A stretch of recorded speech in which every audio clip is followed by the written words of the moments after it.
Hello, everybody, and welcome back to Expert Examiner IELTS. My name is Glyn, and in this video, we have another practice IELTS speaking test.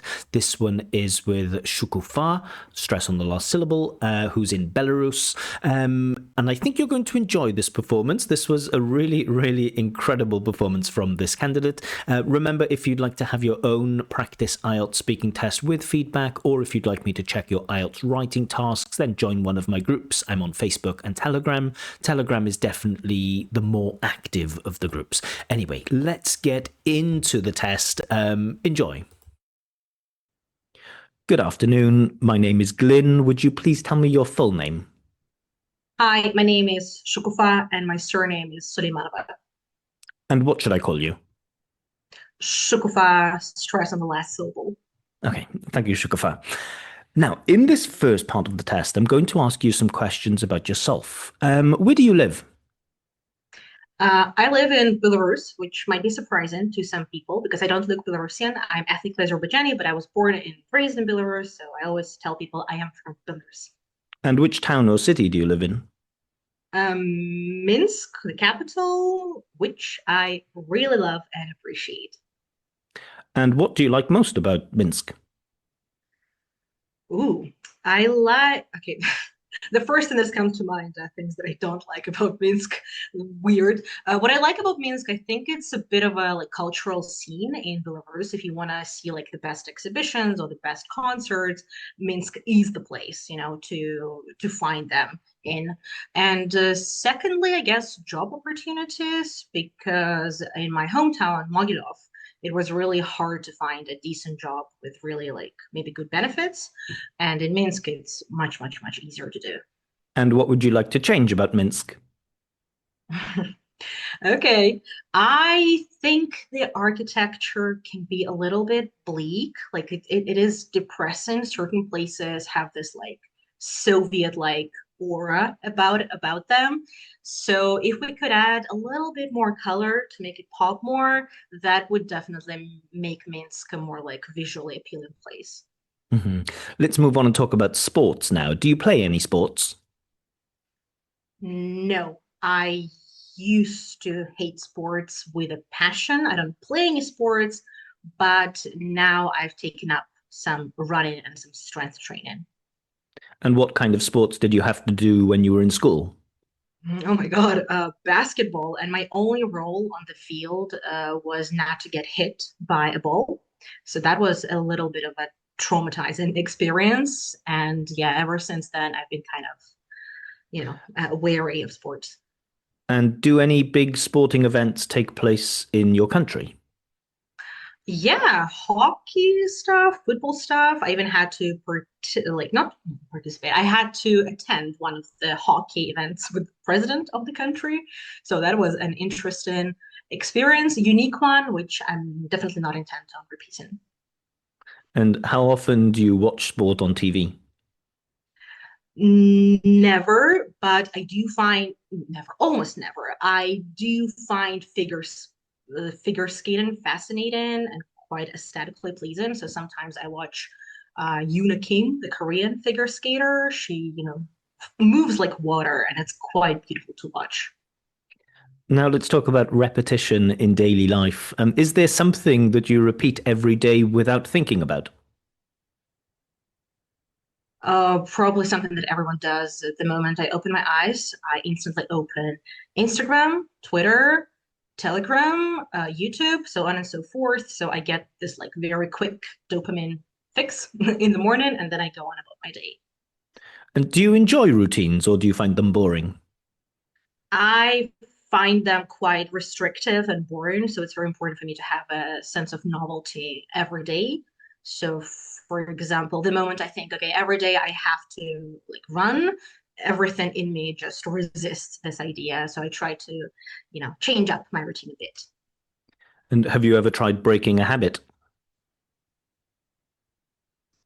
Yeah, it's a little bit embarrassing to admit, but for the big part of my life, I used to bite my nails every time I was nervous. And at a certain point, I was like, you know what, this is just embarrassing and I have to break this habit. And it wasn't easy. It wasn't easy at all. I reverted back a couple of times. And what's a good habit that you'd like to have? A good habit I'd like to have, I guess it's not really viable, but I tend to procrastinate a little bit and to have like this freeze response when something stressful happens. So in my ideal world, maybe it's a bit unrealistic. I'd like to be the person who maybe answers messages faster or does things faster, that kind of thing. Okay, thank you. Now, in this next part of the test, I'm going to give you a topic, and I would like you to speak about this topic for 1 to 2 minutes. But before that, you will have 1 minute to prepare for your talk, and you may take notes if you wish. Do you understand? Yeah, Okay, I will now share the topic on my screen. Can you see the topic? yeah. I'd like you to describe an important decision you've made. Your 1 minute of preparation time starts now. Okay, so that's the end of your preparation time. To remind you, you'll have between 1 and 2 minutes to give your talk, and I will let you know when the time is up. Can you start speaking now, please? So, a year ago, the language school I had been working for quite some time and loved dearly got kind of abruptly shut down. And that was, well, to put it mildly, a bit of a shock.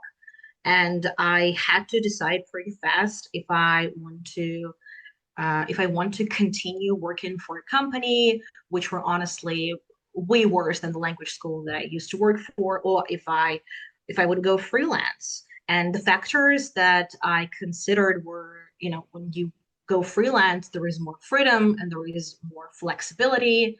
And I knew that I would be able to do something that I'm really good at and passionate about, but maybe I don't have really good boundaries, with.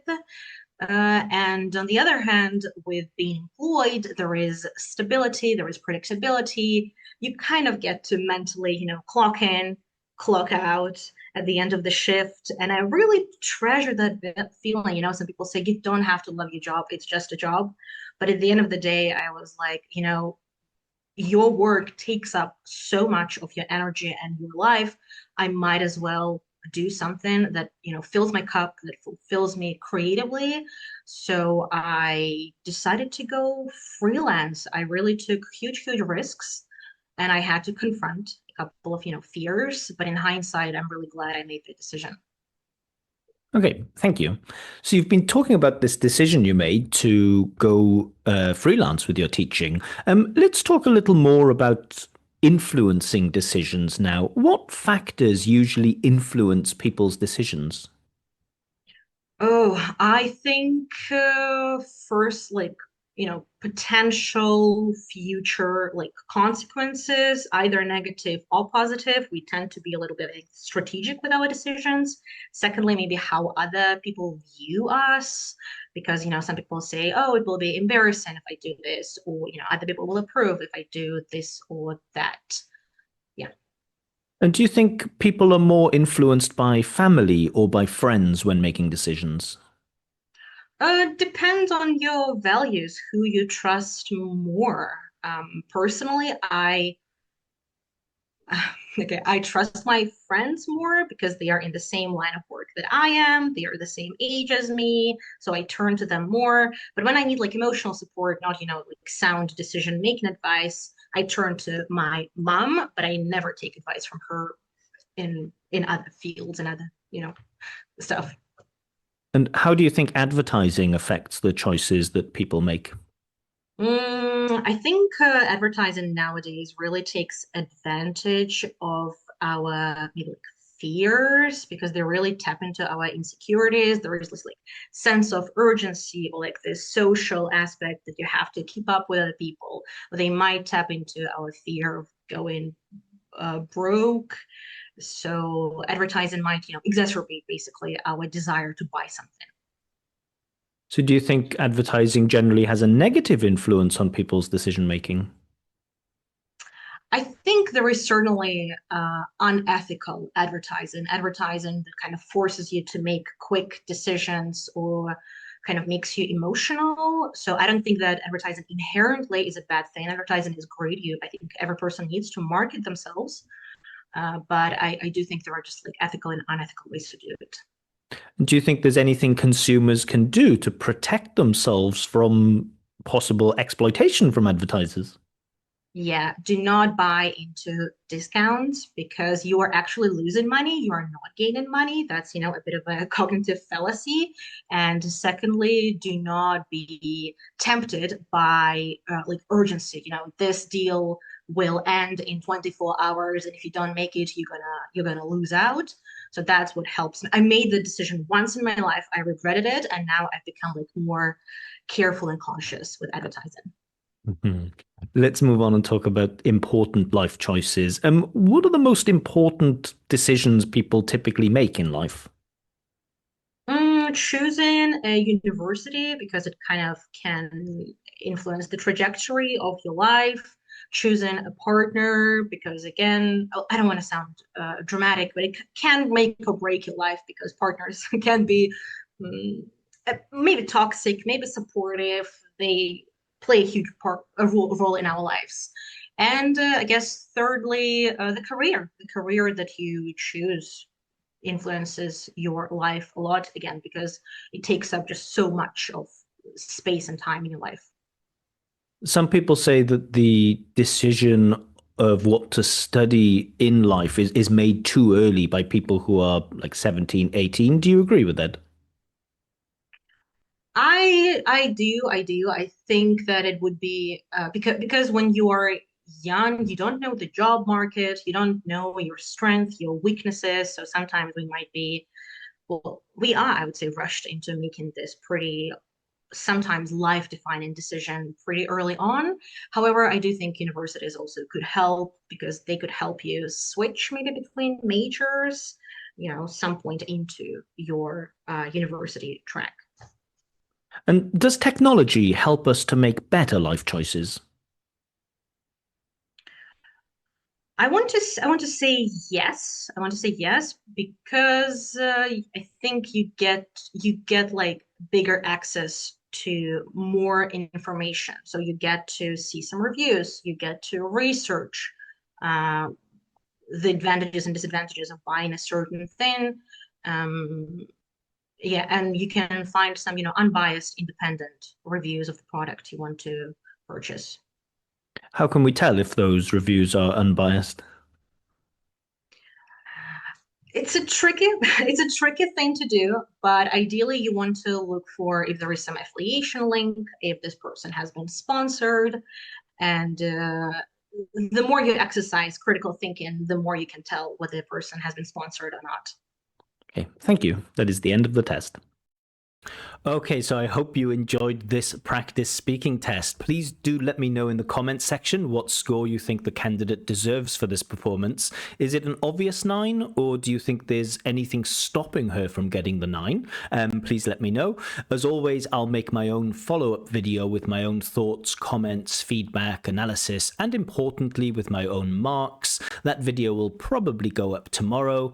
Shukufa does have her own Instagram where she does some stuff connected to learning English. I think she has a few lessons or a few groups with C1, C2 learners. So if you are at that, IELTS Band 7, IELTS Band 8, and you're looking to make progress, then definitely check out her Instagram. Yeah, some good content there. A link to Shukufa's Instagram page is given in the description. Also in the description, you can find links to my groups. I'm on Facebook and Telegram. That's where I get all of my candidates from. And I also have my own website, expertexaminer.com, with just a price list of some of the services that I offer. Anyway, more videos from me coming soon. But for now, bye bye.